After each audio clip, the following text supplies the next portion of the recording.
Welcome. এই ভিডিওতে আমরা ট্রান্সফরমারের ডিফারেন্ট পার্টস নিয়ে আলোচনা করব। প্রথমে আমরা যে ব্যাপারে আলোচনা করব, প্রথম যে পার্টটি নিয়ে, সেটি হলো ট্রান্সফরমারের কোর। ট্রান্সফরমারের কোর অর্থাৎ আমরা একটু আগের একটি ভিডিওতে ট্রান্সফরমারের টাইপ বা ক্লাসিফিকেশন পড়েছিলাম। সেখানে আমরা কোর টাইপ এবং শেল টাইপ দু টাইপের ট্রান্সফরমার সম্পর্কে জেনেছি কনস্ট্রাকশন অনুযায়ী।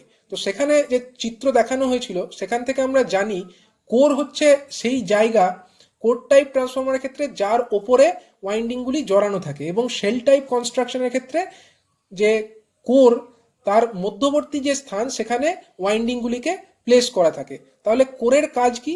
কোরের কাজ হচ্ছে এই ওয়াইন্ডিংগুলোর মধ্যে কারেন্ট যে ফ্লো হচ্ছে, সেই প্রাইমারি ওয়াইন্ডিংয়ের কারেন্ট ফ্লো হওয়ার ফলে যে ফ্লাক্স তৈরি হচ্ছে, সেই ফ্লাক্সকে প্রাইমারি ওয়াইন্ডিং যে স্থানে জড়ানো আছে সেই জায়গা থেকে যে সেকেন্ডারি ওয়াইন্ডিং যে পজিশনে আছে সেখানে পৌঁছে দেওয়া, অর্থাৎ ম্যাগনেটিক ফ্লাক্সকে ফ্লো করবার পাথ প্রোভাইড করাটা হচ্ছে কোরের কাজ। এবার এই যে কোর, এটা কি দিয়ে তৈরি হয়?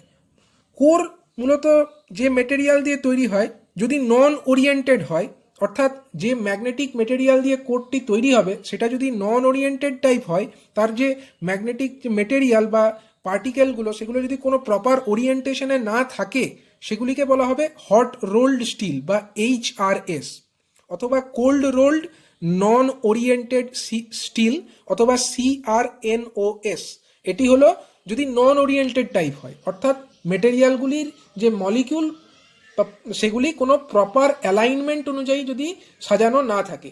পরে এ ব্যাপারে বিশদে আলোচনা করা হবে। ওরিয়েন্টেড যদি হয় সেক্ষেত্রে মেটেরিয়াল হিসাবে ব্যবহৃত হয় cold rolled grain oriented steel, একে CRGOS অথবা CRGO অর GOSS বলা হয়। এরপর আসছি basic requirement of core material. Core মেটেরিয়ালের কাজ হচ্ছে ম্যাগনেটিক ফ্লাক্সকে ক্যারি করা। এবার ম্যাগনেটিক ফ্লাক্স যত বেশি ক্যারি করতে পারবে, যত কম অ্যামাউন্ট অফ ম্যাগনেটাইজিং কারেন্ট নিয়ে, তত কি হবে, তত মিনিমাম কোর লস হবে। অর্থাৎ যদি ম্যাগনেটিক ফ্লাক্সকে সে সহজেই ক্যারি করে ফেলতে পারে কম অ্যামাউন্ট অফ ম্যাগনেটাইজিং কারেন্টের সহকারে, তাহলে সেক্ষেত্রে কোর লস অর্থাৎ কোরের মধ্যে যে লস হয় তার পরিমাণটা অনেকটা কমে যাবে। এবার যদি আমরা স্টিলকে ট্রান্সফরমারের কোর মেটেরিয়াল হিসাবে ব্যবহার করি, সেক্ষেত্রে কি হবে? স্টিলের আমরা জানি পারমিয়েবিলিটি খুব হাই, এবং আমরা এটাও জানি reluctance is equal to length of the magnetic path divided by permeability into cross sectional area. এবার যদি স্টিলকে ইউজ করা হয়, তার পারমিয়েবিলিটি অনেক হাই, পারমিয়েবিলিটি হাই হওয়ার ফলে তার রিলাক্টেন্স অনেক কম হবে। এবার রিলাক্টেন্স যদি কম হয়, আমরা এটাও জানি MMF অর্থাৎ magnetomotive force, that is equal two যে ম্যাগনেটিক ফ্লাক্স ইনটু রিলাক্টেন্স। এবার রিলাক্টেন্স যদি কম হয়, তাহলে সেম অ্যামাউন্ট অফ ফ্লাক্স তৈরি করবার জন্য কম অ্যামাউন্টের MMF আমার দরকার হবে, কম MMF দরকার, অর্থাৎ MMF ইজ ইকাল টু আবার magnetizing current into number of turns. সুতরাং MMF যদি কম হয়, সেক্ষেত্রে আমাদের ম্যাগনেটাইজিং কারেন্টও কম দরকার হবে। কিন্তু লো রিলাক্টেন্স, তার সাথে সাথে দেখো, low reluctance path offered by steel core will also have maximum mutual flux confined in the steel core.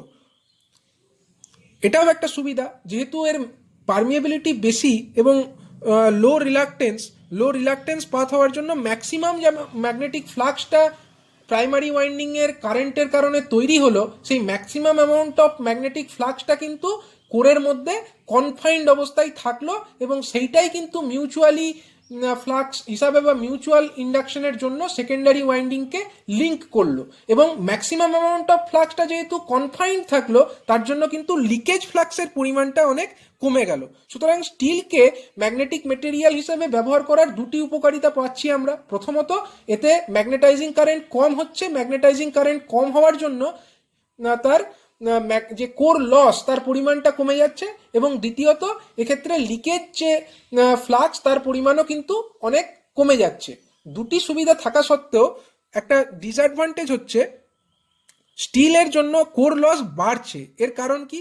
এর কারণ হচ্ছে আগেকার দিনে যে স্টিল কোর তাতে কিন্তু সামান্য পরিমাণে কার্বন থাকতো, এবং কার্বন থাকার ফলে কি হতো, এই কার্বনের জন্য আয়রন লসটা যত এজ বাড়তো, অর্থাৎ যত দিন যেত বা এজের সাথে সাথে কিন্তু এই কার্বন থাকার কারণে আয়রন লস বা কোর লসের পরিমাণটা কিন্তু বৃদ্ধি পেত, এবং এই যে ঘটনা একে বলা হতো এজিং প্রবলেম। এবং এই এজিং প্রবলেম যে ঘটতো সেটাকে দূর করবার জন্যই স্টিলের মধ্যে কিন্তু সিলিকন অ্যাড করা স্টার্ট হয়। এবার এই যে সিলিকন স্টিলের মধ্যে অ্যাড করা হলো, সেই সিলিকন অ্যাড করার অ্যাডভান্টেজটা কোথায়? সিলিকন অ্যাড করলে কার্বন থাকার ফলে যে এজিং প্রবলেম হচ্ছিল, অর্থাৎ দিন যাওয়ার সাথে সাথে কোর লসের পরিমাণ বা আয়রন লসের পরিমাণটা বৃদ্ধি পাচ্ছিল, সেই বৃদ্ধি পাওয়ার ঘটনাটা কিন্তু ঘটবে না। মানে ইট রিডিউসেস বা অবভিয়েটস, মানে এটা কোর লসের ঘটনাটিকে রিমুভ করতে পারছে, বা কোর লসের বৃদ্ধি পাওয়ার যে ঘটনা দিন বাড়ার সাথে সাথে, বা যাকে আমরা এজিং প্রবলেম বলে ডিনোট করেছি, সেই ঘটনাটিকে রিমুভ করতে পারছে। দ্বিতীয়ত, it reduces the hysteresis loss, মানে সিলিকন অ্যাড করার ফলে হিস্টেরেসিস লসের পরিমাণটাও কিন্তু কমে যাচ্ছে। তৃতীয়ত, এই সিলিকন অ্যাড করবার জন্য যে মেটেরিয়াল, সেই স্টিল মেটেরিয়ালের কিন্তু রেজিস্টিভিটিটা বৃদ্ধি পাচ্ছে। রেজিস্টিভিটি বৃদ্ধির ফলে কি হচ্ছে, এখানে এডি কারেন্ট যেটা স্মল লুপ কারেন্ট ম্যাগনেটিক মেটেরিয়ালের মধ্যে তৈরি হয়, সেটার পরিমাণও কমে যাচ্ছে, কারণ রেজিস্ট্যান্স বেশি হলে এডি কারেন্টের পরিমাণ স্বভাবতই কম হবে, তার ফলে এডি কারেন্ট লসের পরিমাণটাও কিন্তু কমে যাচ্ছে। এগুলি হচ্ছে কিছু অ্যাডভান্টেজ যেটা সিলিকন অ্যাড করে আমরা পাচ্ছি। কিন্তু সিলিকন অ্যাড করলে কিছু ডিসঅ্যাডভান্টেজও আছে। যেমন সিলিকন অ্যাড করলে যে স্যাচুরেশন ফ্লাক্স ডেন্সিটি, অর্থাৎ প্রত্যেক ম্যাগনেটিক মেটেরিয়ালের একটা নির্দিষ্ট স্যাচুরেশন ফ্লাক্স ডেন্সিটি, অর্থাৎ যাকে আমরা বিএম দিয়ে ডিনোট করি, সেই বিএম এর ভ্যালুটা কিন্তু কমে যাচ্ছে। এবং দেখা গেছে, এই যে ছবিটা লক্ষ্য করো, এখানে বিএইচ একটা কার্ভ দেখানো হয়েছে, ম্যাগনেটাইজিং কার্ভ। বিএইচ কার্ভ থেকে লক্ষ্য করো, যেখানে সিলিকন কন্টেন্ট লো আছে তার ক্ষেত্রে বিএইচ কার্ভ হচ্ছে এই রকম, আর যে ক্ষেত্রে সিলিকন কন্টেন্ট হাই আছে তার যে বিএইচ কার্ভ সেটা হচ্ছে এই বরাবর। লক্ষ্য করো, এর ক্ষেত্রে স্যাচুরেশন ফ্লাক্স ডেন্সিটি হচ্ছে এতটা, অর্থাৎ হাই সিলিকন যে কন্টেন্ট আছে তার ক্ষেত্রে ম্যাগনেটিক ফ্লাক্স ডেন্সিটি এতটা, কিন্তু যেখানে সিলিকন কন্টেন্ট কম আছে সেখানে হচ্ছে এতটা, অর্থাৎ যেখানে সিলিকন কন্টেন্ট লো তার ক্ষেত্রে কিন্তু স্যাচুরেশন ফ্লাক্স ডেন্সিটির পরিমাণটা বেশি, অর্থাৎ সিলিকন কন্টেন্ট বাড়ার সাথে সাথে স্যাচুরেশন ফ্লাক্স ডেন্সিটিটা কিন্তু কমে যাচ্ছে। দ্বিতীয়ত, beyond 5% silicon content the core material becomes brittle, অর্থাৎ যে কোর মেটেরিয়াল হিসাবে এখানে ইউজ করা হচ্ছে, স্টিলের মধ্যে কিছু পরিমাণ সিলিকন অ্যাড করা হচ্ছে, এবং সেক্ষেত্রে যে 5%-এর বেশি যদি সিলিকন কন্টেন্ট থাকে তো মেটেরিয়ালটা ভঙ্গুর প্রকৃতির হয়ে যায়। এরপরে আমরা আসছি নন ওরিয়েন্টেড এবং গ্রেন যে ওরিয়েন্টেড, সেই কনস্ট্রাকশনাল ডিফারেন্সটা কীরকম। প্রত্যেকটি যে ম্যাগনেটিক মেটেরিয়াল তার মধ্যে যে মলিকিউল, ম্যাগনেটের মলিকিউল, সেগুলো কিন্তু যদি কোনো নির্দিষ্ট প্যাটার্ন অনুযায়ী সাজানো না থাকে তাহলে সেই ধরনের যে ওরিয়েন্টেশন তাকে বলা হয় নন ওরিয়েন্টেড। এর উদাহরণ কি? HRS অর্থাৎ হট রোল্ড স্টিল, অথবা CRNO কোল্ড রোল্ড নন ওরিয়েন্টেড স্টিল। এই ধরনের কনস্ট্রাকশন দেখো, যে মলিকিউল তারা কিন্তু কোনো নির্দিষ্ট প্যাটার্নে অ্যালাইন্ড নেই, কিন্তু যদি এই মলিকিউলগুলো, ম্যাগনেটিক মলিকিউলগুলো কোনো একটা নির্দিষ্ট প্যাটার্ন বরাবর অ্যালাইন্ড আছে, এই ধরনের কনস্ট্রাকশন হলে তাকে বলা হয় ওরিয়েন্টেড স্টিল, অর্থাৎ এর উদাহরণ হচ্ছে CRGO। এক্সাম্পল হচ্ছে CRGO, cold rolled grain oriented steel. এবার এদেরকেও তো ম্যাগনেটিক কোর মেটেরিয়াল হিসাবে ইউজ করা হয়। আমরা একটু আগেই আলোচনা করেছি, দু ধরনের মেটেরিয়ালকে ইউজ করা হয়, নন ওরিয়েন্টেডও হয় অ্যাজ ওয়েল অ্যাজ ওরিয়েন্টেড মেটেরিয়ালকেও আমরা ম্যাগনেটিক মেটেরিয়াল হিসাবে ইউজ করতে পারি। তো প্রথমে আসছি HRS অর্থাৎ hot rolled steel. Hot rolled স্টিলের ক্ষেত্রে যে কনসেপ্ট আমাদের মনে রাখতে হবে, এর যে ম্যাক্সিমাম স্যাচুরেশন ফ্লাক্স ডেন্সিটি বা flux density maximum value BM দ্বারা ডিনোটেড যেটা হয়, তার ভ্যালু কত হচ্ছে 1.1 থেকে 1.45 ওয়েবার পার মিটার স্কোয়ার। এটার এই রেঞ্জের মধ্যে ম্যাক্সিমাম ফ্লাক্স ডেন্সিটি থাকে। এর থিকনেস কীরকম হয়? 0.35 or 0.5 মিটার ফর ট্রান্সফর্মার, অর্থাৎ যে ম্যাগনেটিক মেটেরিয়াল দিয়ে ট্রান্সফরমারের কোর বানানো হয় সেগুলি অ্যাকচুয়ালি ল্যামিনেটেড শিট হিসাবে থাকে এবং সেই ল্যামিনেটেড শিটগুলিকে অ্যাসেম্বল করে একটা কোরকে তৈরি করা হয় এবং এই ল্যামিনেটেড করে শিটগুলোকে বানানোর একটি কারণ যাতে এডি কারেন্ট লসের পরিমাণ কম থাকে। তো এই যে এক একটি শিট তার থিকনেস কত, যদি আমার HRS অর্থাৎ হট রোল্ড স্টিল ব্যবহার করা হয় তার থিকনেস হচ্ছে 0.35 mm অথবা 0.5 mm, এই দুটি থিকনেসের ইউজ করা হয়। আর স্ট্যাকিং ফ্যাক্টর, এই HRS এর ক্ষেত্রে স্ট্যাকিং ফ্যাক্টর হচ্ছে 0.9 থেকে 0.92। এতে সিলিকন কন্টেন্ট থাকে 0 থেকে 4% মতো। এবং এই HRS এর কতগুলি গ্রেড থাকে, গ্রেডগুলির নাম হচ্ছে গ্রেড 92, গ্রেড 86, গ্রেড 80, গ্রেড 74। এবং এই যে বিভিন্ন গ্রেড সেগুলি কিসের ওপরে ডিপেন্ড করে, সেগুলি হচ্ছে কত পার্সেন্ট সিলিকন ওই HRS এর মধ্যে ইনসার্ট করা আছে তার উপরে ডিপেন্ডেন্ট। এবার এখানে একটি ফ্যাক্টরের কথা বলা হয়েছে, সেটি হচ্ছে স্ট্যাকিং ফ্যাক্টর। স্ট্যাকিং ফ্যাক্টর জিনিসটা কি? স্ট্যাকিং ফ্যাক্টর হলো যে ফাই ইজ ইকাল টু আমরা জানি বিএম ইন্টু এআই, যেখানে phi is equal to flux, magnetic flux, BM is equal to magnetic flux density, and AI is the net iron area. মানে আয়রনের যে মানে কোরের যে নেট এরিয়া তাকে আমরা এআই দিয়ে ডিনোট করছি। এবার এই এআই মানে নেট আয়রন এরিয়া, কিন্তু অ্যাকচুয়ালি যে আয়রন বা কোর মেটেরিয়াল তার ওপরে কিছু ইনসুলেশন টাইপের মেটেরিয়াল থাকে বা কিছু ভার্নিশ জাতীয় মেটেরিয়াল থাকে, যার ফলে তার যে ওভারঅল থিকনেস সেটা কিন্তু এর অ্যাকচুয়াল থিকনেসের থেকে কিছুটা বেশি হচ্ছে। অর্থাৎ নেট আয়রন এরিয়া এআই তার তুলনায় কিন্তু যে গ্রস আয়রন এরিয়া সেটা কিন্তু তুলনায় বেশি হবে। এবং গ্রস আয়রন এরিয়াকে আমরা ডিনোট করছি AGI দিয়ে। G stands for gross and I stands for iron. So AGI means gross iron area, that is equal to AI, that is net iron area plus area occupied by the insulations। এবং stacking factor that is KSF, stacking ফ্যাক্টরকে আমরা KSF দিয়ে denote করছি, net iron area by stacking factor is equal to হচ্ছে AGI। অর্থাৎ আমরা stacking factor সমান লিখতে পারি KSF that is equal to AI by AGI, that is net iron area and gross iron area, এই দুটি এরিয়ার রেশিওকে আমরা বলবো স্ট্যাকিং ফ্যাক্টর। এবং HRS অর্থাৎ হট রোল্ড স্টিল যদি ব্যবহার করা হয় তার ক্ষেত্রে এই স্ট্যাকিং ফ্যাক্টরের মান হচ্ছে 0.9 থেকে 0.92 এর মধ্যে। এবং এখানে একটা বিষয় লক্ষণীয়, if thickness of the sheet steel is more, যদি শিটের থিকনেসটা বেশি হয় সেক্ষেত্রে কম পরিমাণ ইনসুলেশনের দরকার হবে। এবং কম পরিমাণ ইনসুলেশন দরকার হওয়ার ফলে বোঝাই যাচ্ছে যে গ্রস আয়রন এরিয়া এবং গ্রস আয়রন এরিয়ার পরিমাণটা কমে যাবে, কারণ gross iron area is equal to net iron area plus area occupied by insulation. এবার ইনসুলেশন যদি কম দরকার হয় গ্রস আয়রন এরিয়া পরিমাণটা কমে যাবে এবং সেক্ষেত্রে stacking factor which is AI by AGI মানে net iron area by gross iron area তার ভ্যালুটা কিন্তু বৃদ্ধি পাবে।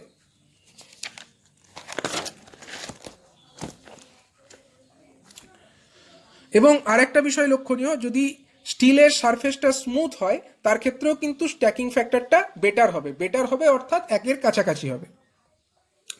এরপরে আরেক ধরনের যে কোর মেটেরিয়াল অর্থাৎ CRGO, যেটা grain oriented, cold rolled grain oriented steel, এর ক্ষেত্রে ম্যাক্সিমাম ফ্লাক্স ডেন্সিটি BM তার ভ্যালু কত হচ্ছে 1.6 থেকে 1.75 ওয়েবার পার স্কোয়ার মিটার। অর্থাৎ HRS অথবা হট রোল্ড স্টিল ইউজ করে যা ম্যাগনেটিক ফ্লাক্স ডেন্সিটির ম্যাক্সিমাম ভ্যালু পাওয়া যাচ্ছিল এক্ষেত্রে কিন্তু তার তুলনায় ফ্লাক্স ডেন্সিটির পরিমাণটা বেশি হয়েছে।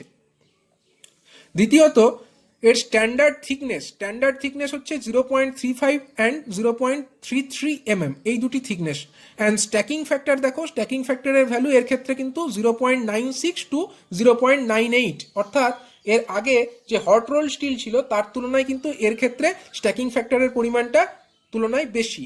এবং টিপিক্যাল গ্রেড কি কি হয়, এর ক্ষেত্রে টিপিক্যাল গ্রেডগুলি হলো গ্রেড 51, গ্রেড 46, গ্রেড 41। এবং এই যে বিভিন্ন রকমের গ্রেড তাতে কিন্তু স্পেসিফিক আয়রন লস, অর্থাৎ এই যে কোর মেটেরিয়াল হিসাবে যদি এই গ্রেডের CRGO আমরা ব্যবহার করি তার ক্ষেত্রে কতটা আয়রন লস হবে, পার কেজিতে কত ওয়াট আয়রন লস হবে তার একটা মাপ দেওয়া আছে, যেমন গ্রেড 51-এর ক্ষেত্রে স্পেসিফিক আয়রন লস তার ভ্যালু হচ্ছে 1.11 ওয়াট পার কেজি, গ্রেড 46-এর ক্ষেত্রে 0.97 ওয়াট পার কেজি, গ্রেড 41-এর ক্ষেত্রে স্পেসিফিক আয়রন লস 0.87 ওয়াট পার কেজি। অর্থাৎ গ্রেডটা দেখো যত কমছে স্পেসিফিক আয়রন লসের পরিমাণটাও কিন্তু তত কমছে।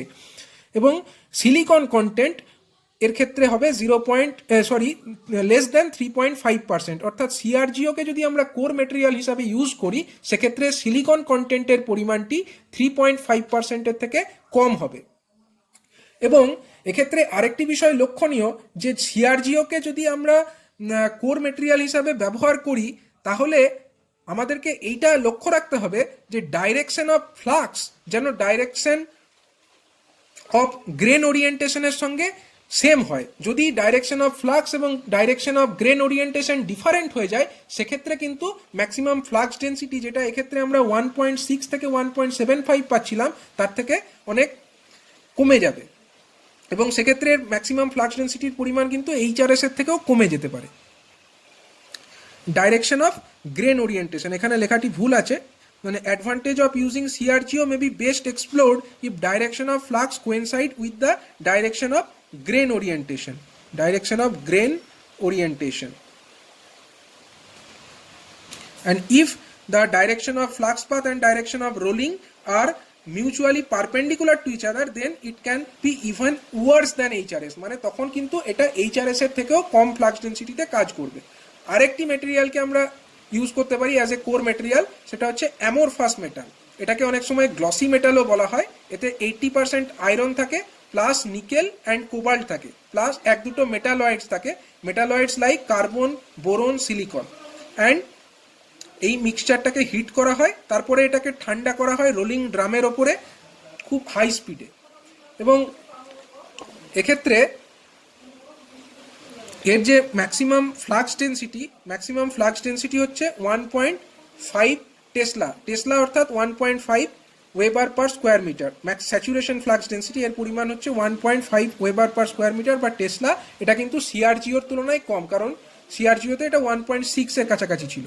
And core loss it is around 30% of CRGO, মানে সিআরজিও কোর ইউজ করে আমরা যে কোর লস পাবো তার থেকেও কিন্তু কম। এক্ষেত্রে কিন্তু কোর লসটা হচ্ছে 30% of CRGO at identical frequency এবং maximum flux density. Same frequency এবং সেম ফ্লাক্স ডেন্সিটিতে যদি আমরা সিআরজিও কোর ইউজ করি এবং যদি আমরা এই অ্যামোরফাস মেটালের কোর ইউজ করি, দেখা যাবে যে অ্যামোরফাস মেটালের কোর ব্যবহার করলে সেক্ষেত্রে যে কোর লস পাওয়া যাচ্ছে সেটা সিআরজিও কোর ব্যবহার করে যে কোর লস পাওয়া যেত তার 30%-এর কাছাকাছি। এবং এটা কিন্তু খুব হার্ড এবং খুব শক্ত এবং স্পেশাল টুল দরকার এই ল্যামিনেশনসগুলোকে প্রপার সাইজে শিয়ার বা কাটবার জন্য, এবং এটা কিন্তু অনেক কস্টলি। সেই কারণে কোর লস কম হওয়ার সত্ত্বেও কিন্তু আমরা সিআরজিওকেই মেনলি কোর মেটেরিয়াল হিসাবে ইউজ করে থাকি। গ্লসি মেটাল এটা ব্যবহার করলে যদিও কোর লসের পরিমাণটা অনেক কমে যাচ্ছে, কিন্তু যেহেতু এটার কস্ট অনেক বেশি সেই কারণেই সিআরজিওকেই কিন্তু মেনলি ট্রান্সফরমারের কোর মেটেরিয়াল হিসাবে ব্যবহার করা হয়।